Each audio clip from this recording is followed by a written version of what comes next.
Hola, bueno, este es un podcast que va a tener como trasfondo que la locura es una categoría histórica y social. Eso ya quiere decir que la locura no es un término fijo. Es por eso que nos vamos a ayudar de representaciones pictóricas de diferentes autores, en los que estos van a dar como esa noción de las diferentes definiciones que se ha tenido de locura en el contexto. La primera que vamos a tener en cuenta es la nave de los locos, en la que Juanma nos puede decir un poco. Pero antes de esto, me gustaría hacer un poco un recorrido acerca de cómo han sido las representaciones de la locura, tanto pues en la época de la Edad Media como posteriormente del Renacimiento, donde se produce esta obra. En un inicio, la locura en la Edad Media, en ese contexto, digamos que está enmarcada por lo religioso. Los locos eran considerados como seres malditos, como seres que tenían implantado un castigo divino y se buscaba como hacer ciertos ritos o ciertas peregrinaciones para expiarlos de este castigo. Eh, Uno de los castigos pues más importantes en esa época era la de la nave de los locos, que precisamente es de ahí que toma inspiración el Bosco para realizar posteriormente su obra. Digamos que estas peregrinaciones tenían una función en dos vías, que era precisamente esta, la de, digamos que encontrar un sentido en los locos, que estos pudieran deshacerse de su locura mediante estos viajes en los cuales encontraban a Dios, encontraban su rumbo y a su vez una función pues de exclusión. Se buscaba tener a los locos con un estado liminar en el cual no eran parte pues, por así decirlo, concreta de la sociedad. Por ejemplo, pues en estos mismos ritos, los locos, digamos que participaban ellos, eran el centro de atención, por lo que hacían parte pues de la sociedad, pero por otro lado, no se les permitía, por ejemplo, entrar a las iglesias. Entonces, digamos que de esta forma se veía como esta doble vía que tenían los locos en este momento. Posteriormente, en el Renacimiento, esta concepción da un giro de 180 grados, ya que el loco deja de ser esta figura, digamos que ritual, esta figura de castigo divino, y pasa a ser el centro del conocimiento, por así decirlo, en el Renacimiento. Teniendo esto en cuenta, pues decidimos escoger la obra de la nave de los locos del Bosco, ya que aquí se hace una representación, digamos que, por así decirlo, en individual. Es una representación en la cual se ve pues que todas estas personas están, por así decirlo, en una fiesta, están digamos que representando los pecados, como puede ser el juego, como puede ser el alcoholismo, incluso pues hay unas personas desnudas, digamos que se representa cierto pudor ante la sexualidad y vemos que todos están muy inmersos en esta fiesta, pero que no hay nadie en el rumbo de esta barca, lo que significa pues como esa falta de rumbo que el Bosco quiere darnos a entender que está presenciándose en la sociedad de ese momento. En estos momentos podemos identificar además que esta es una concepción del loco que es, por así decirlo, personalizada. Se tiene en cuenta el loco como un individuo que tiene estos malos actos, que tiene pues como una concepción negativa, pero a pesar de esto, también digamos que se hace un reconocimiento de que en realidad la locura no es algo que está tan alejado de las personas cuerdas, de que en realidad es un espejo, la locura puede servir como un espejo de la sociedad, como un espejo del propio ser, en el cual puede ver estas desviaciones de las vidas, digamos, deseables, de las vidas de Dios, y en ese reconocimiento darse cuenta de las cosas que están mal y de lo que no debe de ser, ni lo que debe acontecer en las vidas personales, ni de la sociedad de ese momento. Entonces la locura ahí serviría como un espejo en tanto es como entendida como pecaminosa, ¿no? Efectivamente, Porque todos pecamos en teoría. todos pecamos y esto pues es un acercamiento que antes no se tenía del loco. Desde hace, digamos que nosotros, si tenemos una mala vida, si nos desviamos de este camino de Dios, también podemos ser locos. Ok, ok. Y cuando se trata como este pecado también se refiere a lo grotesco o que se entendería como eso, concepción grotesca de la locura. Esto de lo grotesco, pues es precisamente algo que Foucault trata. en su libro de la historia de la locura en la época clásica, en este capítulo de Sultibera Navis, donde nos da a entender que en esta época del Renacimiento la locura, digamos que podía verse desde dos vías, desde una vía que es como de la escritura, una vía donde el loco es el poseedor de la verdad, es quien enuncia esas cosas, digamos, que van en contra del orden y que generan nuevo conocimiento, y esta representación, digamos, que grotesca, que está más presente en el arte, en lo pictórico. Lo que se busca con esto es precisamente ese componente crítico, de que las personas al momento de ver la obra, digamos que se sientan incómodas, digamos que tengan un impacto en ellas, que se puedan identificar en ellas, y precisamente esta es la función de lo grotesco, tomar elementos de la realidad y deformarlos de una forma en la que pueda representar algo incómodo y las personas, digamos, que puedan captar este mensaje crítico. Yo creo que eso puede relacionarlo también con otra obra que queríamos traer, que es la de Triunfo de la Muerte, ¿cierto? ¿O de qué trata esa obra? Precisamente esta es una obra pues que se evidencia este carácter grotesco, pero aparte de esto podemos ver un cambio respecto a la concepción de la locura en La Nada de los Locos. Se puede decir que ambos tienen este componente grotesco, pero en el Triunfo de la Muerte de Bruegel, digamos que él intenta ejemplificar la locura más como un fenómeno colectivo. Ya no se busca personificar al loco y digamos que implantarle los pecados como un individuo, sino que busca es ponerse la locura como un estado, digamos, que puede estar inmerso en la sociedad como tal, algo que es más colectivo, por así decirlo.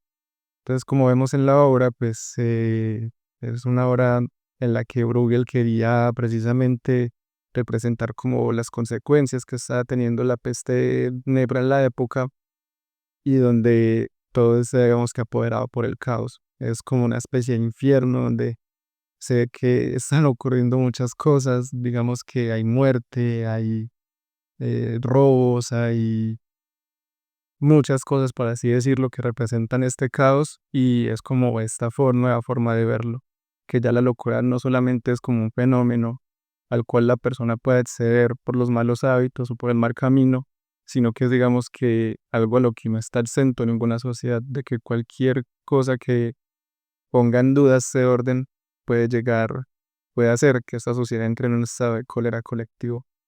Igual hablar de locura compartida, siento yo que elegir la peste negra como este espacio histórico, pues este momento de la historia es ideal para hablar de locura colectiva, porque se trata de una época en la que en general existía eh, como este miedo, como esta angustia, porque era un momento en que había mucha incertidumbre. Y generalmente la gente suele ceder a la incertidumbre, entonces que se hable de locura colectiva en un momento en el que todos estaban en un momento no tan agradable, como que siento que pero no sé, siento que es como ideal, ¿no? Es algo que encaja muy bien, por así decirlo. Sí, pero bueno, eh, otra de las obras que queríamos como traer es, tiene un poco que ver como con esta obra de Bruegel. La próxima obra que tenemos es El Jardín de las Delicias del Bosco. Se le puede dar una lectura similar a la que le dio Juan Manuel con la obra de Bruegel, pero quisiera darle como otro análisis, uno diferente, utilizando también un texto, un capítulo de este mismo libro de Foucault, pero un capítulo distinto, ¿no? La obra, como ya dije, se llama El Jardín de las Delicias, es un tríptico, es decir, em, está compuesta de 3 paneles, un panel central y 2 laterales que se mueven como si se pudieran abrir, ¿no? Em, Cuando se cierran los paneles laterales, se muestra una imagen del mundo, y cuando se abren, hay 3 pinturas, ¿no? La pintura de la izquierda es una pintura en la que aparecen representaciones de lo que parece ser Dios, Adán y Eva. Entonces podríamos decir que esta pintura de la izquierda es como el jardín del Edén, el paraíso. Por el otro lado, la pintura de la derecha es todo lo contrario, parece ser una representación del infierno, incluso algunas personas lo llaman el infierno musical por como la específica representación que hace el Bosco de instrumentos musicales, pero en el que nos vamos a enfocar va a ser el panel central, que pues puede tener distintas interpretaciones. Algunas pueden ser como un mundo en el que se ha caído la locura, la lujuria más que todo, eh, el mundo terrenal, como un mundo en el que se sucumbe al pecado. Pero independientemente de esas, vamos a hacer como un análisis con el, el capítulo de El loco en el jardín de las especies, también de este mismo libro de Foucault. Foucault al inicio del capítulo habla de que antes se concebía la locura como algo distinguible, que había características propias de los locos que los marcaban, ¿no? Que el loco era una antítesis de la razón, que estaba separado del orden, pero que a partir de las ideas como del inicio del Renacimiento, sobre todo ideas como de la razón, de la concepción de razón, es que se va cambiando como esta concepción y ya no es que el loco o que la locura o que la irracionalidad sea antagónica, sino que hace parte, está íntimamente relacionada con la razón. Es como que están entrelazadas y una ilumina a la otra, y pues como que hace un poco esta analogía, como una no puede existir sin la otra, no hay razón sin irracionalidad, no hay cordura sin locura. Esto, pues en el Jardín de las Delicias, como que la mejor manera o pues la interpretación que se hace en base a esto es ver precisamente cómo en este espacio, como en la pintura, están integradas un montón de cosas que pueden ser incluso como antagónicas, ¿no? Por ejemplo, animales y humanos, como figuras o como estructuras que parecen ir en contra de las leyes físicas, em, y como que se integran todas como en la pintura, como no excluyéndolas, que todo hace parte de un mismo orden, de este mismo jardín de las delicias, ¿no? Em, no sé, vamos con eso del orden, ¿te refieres a cuando me decía que pues ese sentido tiene inclusión dentro de un orden? Sí, precisamente eh, la concepción anterior del loco era separado del orden, era la antítesis de la razón, ¿no? Separado del orden social, ¿no? Por decirlo en palabras más exactas. Em, entonces, como con esta nueva concepción, ya el loco se integra, se ve mimetizado con este orden social, con este jardín de las delicias, con esta montón de elementos que pueden ser antagónicos, pero realmente se necesitan mutuamente. Entonces, él se integra con este orden social, no se excluye, al menos como es esta interpretación. Mm. Y no sé si de pronto podemos pasar como, digamos, sé que en un momento ese jardín de las delicias pasa a ser como un punto de cambio, como esa concepción de locura que antes había en el Renacimiento, y que en un momento ya deja de ser como este símbolo, como lo que decía Juanma, que está como en todo, sino que pasa a ser como algo que se tono, como un símbolo ya más de eternidad. Realmente, el Foucault empieza el capítulo hablando de que existen dos intereses o dos preguntas hacia la locura, como en estos inicios del Renacimiento, ¿no? Em, una es como por esta idea de razón, como de, de la cuestión de si son realmente antagónicos, ¿no? Pero también existe una cuestión como con un afán clasificatorio, como con un afán de, de poner etiquetas, por decirlo de alguna manera. Y incluso como que la analogía en jardín cambia un poco, ya no es este jardín de las delicias en el que todo fluye y todo eh, se presenta como en un caos, pero de cierta manera ordenado y mimetizado en conjunto, sino que ahora se ve este jardín como con un afán botánico, es decir, con un afán de clasificación de estas expresiones que ya se consideran naturales, expresiones de la naturaleza, y la locura se incluye ahí. Ya la locura es algo natural, algo que es algo biológico, y necesita ser clasificado, ser etiquetado, por decirlo de alguna manera. Y esto poco a poco también va a ir cambiando porque la concepción de racionalidad también va a cambiar gracias a la aparición de filósofos como Descartes. Eh, Igualmente como que esta discusión eh, es como un preludio, como una introducción a la próxima obra que tenemos. Sí, eso estaba pensando porque digamos que en este capítulo de Jardín de las Especies se habla como de cómo la razón termina siendo dialéctica de la locura, que no se puede pensar una locura sin razón. Pero el momento de pensar la locura como algo que se pueda poner en palabras lo hace muy difícil porque como tal no tiene determinaciones. Y en un momento hasta se pensó que se podía asociar a algo biológico o algo como en los sentidos en el que la locura está en el cerebro. Y yo creo que eso da partida a la hora que tenemos la continuación de la extracción de la piedra de la locura. Bueno, la siguiente obra que teníamos para hablar, para comentar, es La piedra de la locura del Bosco. Eh, Esta obra siento que fue un poco difícil como de clasificar en un momento en específico, porque sí tiene como ciertas concepciones anteriores como a esta principios del Renacimiento, pero también tiene que ver un poco como con este afán clasificatorio. Entonces sería como devolvernos, pero no devolvernos como en ese línea de tiempo, ¿no?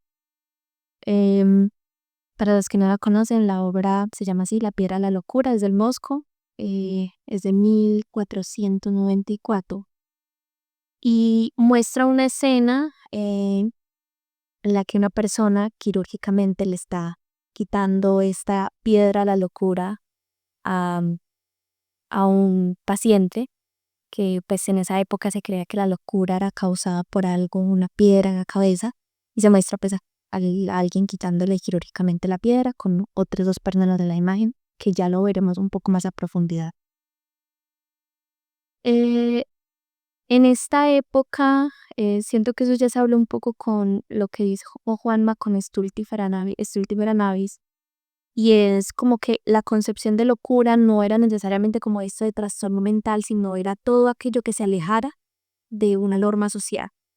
Se hablaba de la locura no solamente como trastorno mental, sino también como, pues como lujuria, como algo pecaminoso, se incluían ahí también a las personas con discapacidades. Entonces la locura era un concepto muy amplio en el que cabían muchas personas, pero también sobre todo era como esta idea en relación como a lo pecaminoso, al pecado, ¿no? Como a la lujuria, que eso es importante pues para esta obra en específico. Em, digamos que la locura era atravesada como por dos concepciones, ¿no? Como por dos ideas. Y era que podía verse como una enfermedad em, tratable, que podía ser curada, pero también podía verse como como un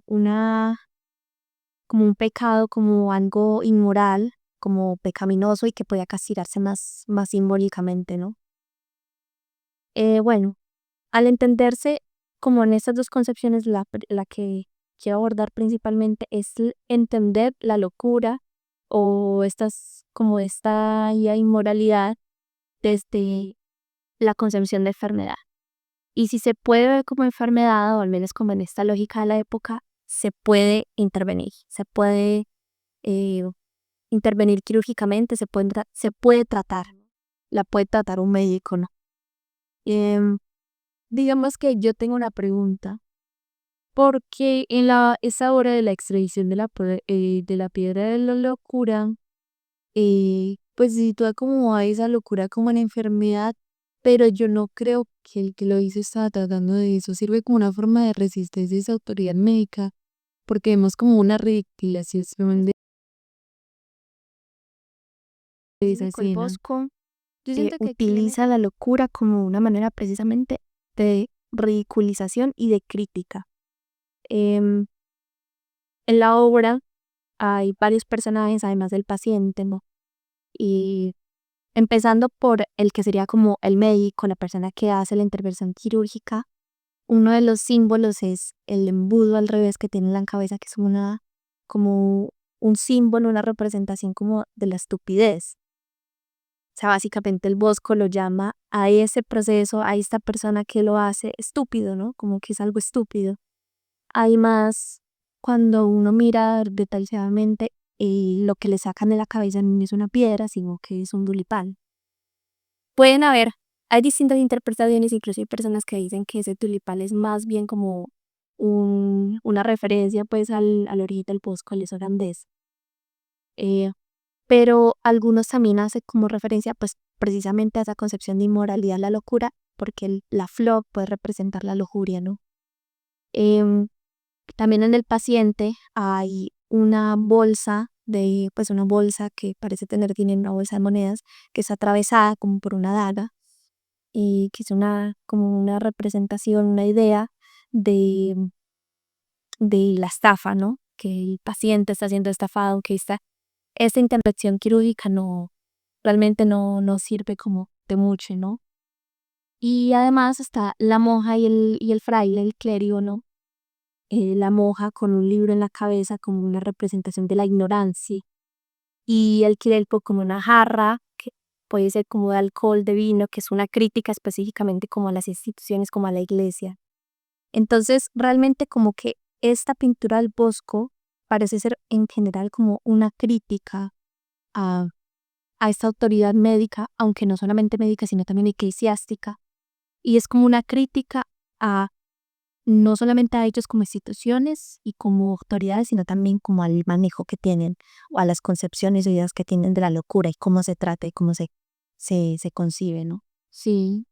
Igual no se puede como ignorar que digamos que esa concepción de clasificar y autoridad médica se termina teniendo como cierta prevalencia en la concepción de la locura. Es por eso que en algún punto ya se va a dar la locura como algo natural, en el que ya no es como antes, como se veía la locura como algo grotesco, sino algo más relacionado como esa clasificación. No sé si Juanma quiere hablar más de eso, que habla como lo grotesco en esta época anterior, cómo se ve como ese cambio ahí. Sí, precisamente es un cambio que sigue mucho pues esta lógica del clasicismo. En ese momento lo grotesco tenía esta función y era muy fuerte de la crítica, era muy fuerte de la representación por medio de lo exagerado que quería, digamos, que generar estas emociones y que quería transmitir un mensaje, pero pues ahora con este auge del clasicismo y viendo la locura pues como un fenómeno natural, nos damos cuenta de que ahora lo importante era representar las cosas tal cuales ya son. Tenemos que, digamos que, representar la locura de la forma en la que se ve realmente, de una forma fidedigna, que no deje espacio a la interpretación, porque precisamente ahora lo importante es observarla, no interpretarla.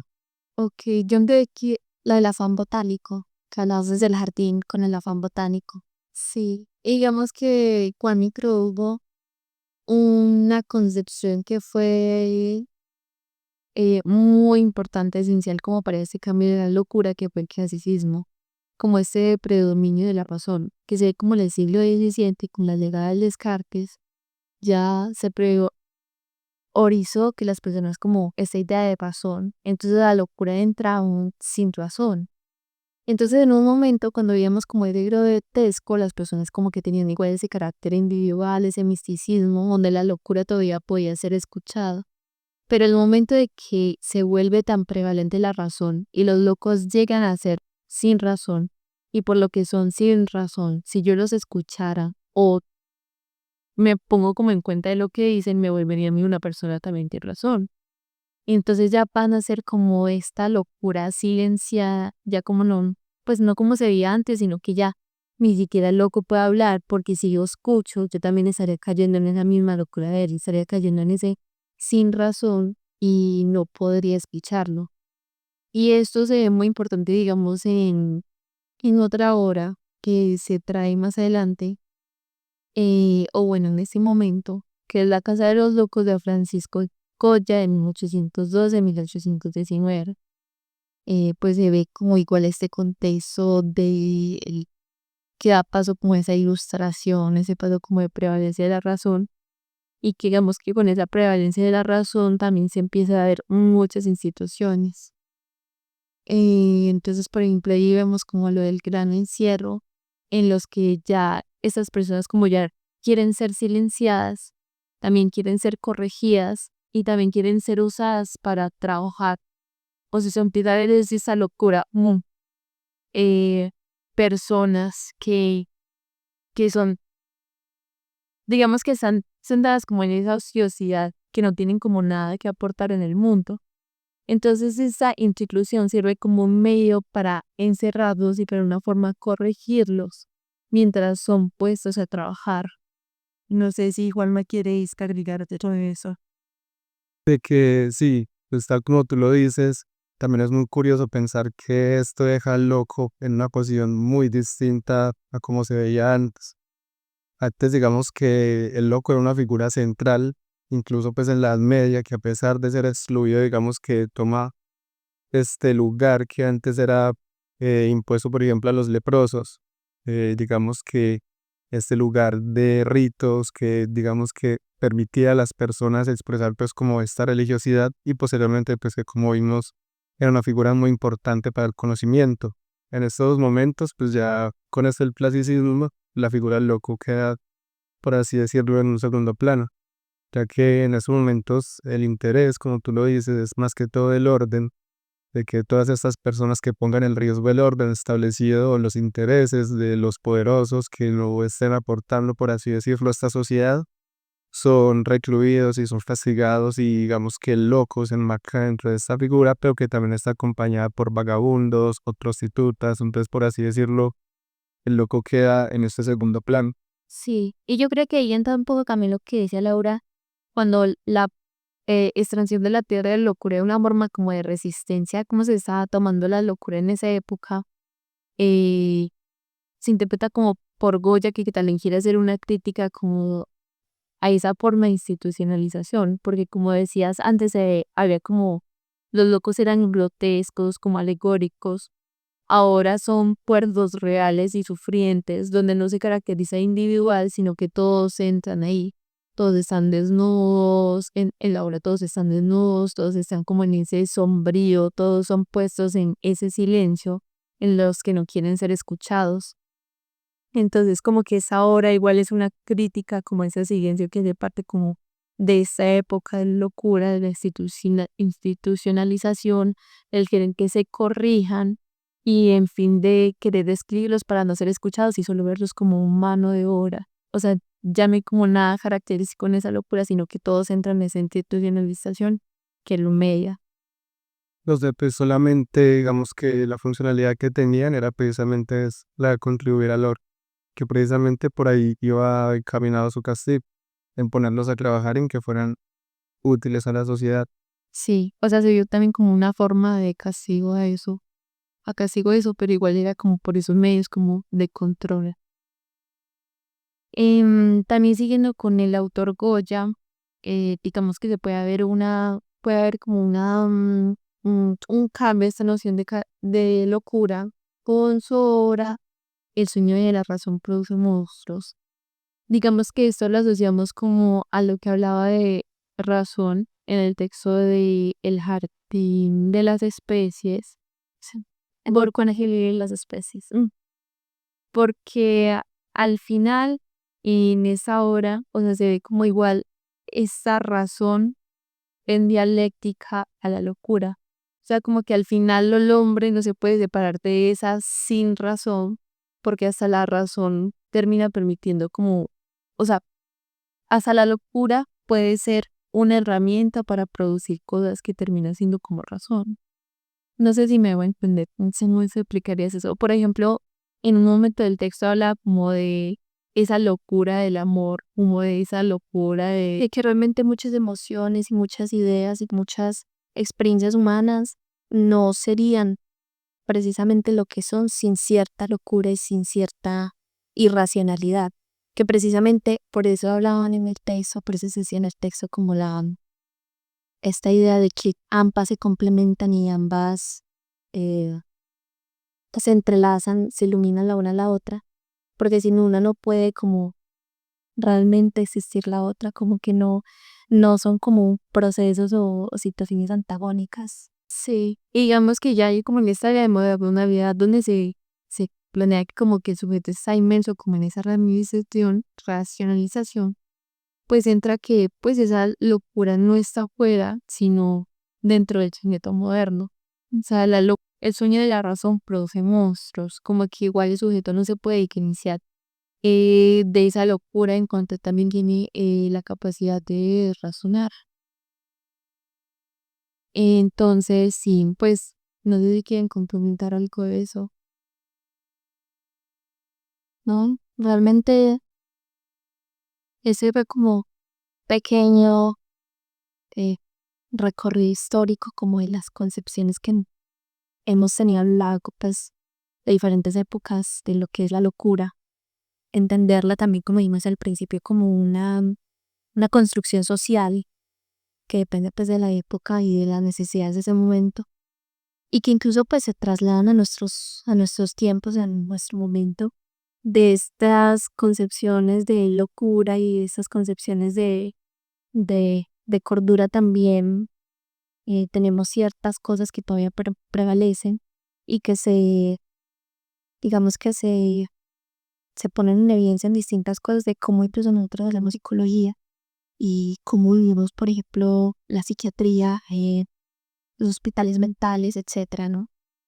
Em, Obviamente, pues esas concepciones han cambiado porque la época tiene necesidades distintas, necesidades más de funcionalidad que se ven atravesadas por procesos o por situaciones o incluso por sistemas económicos como el capitalismo.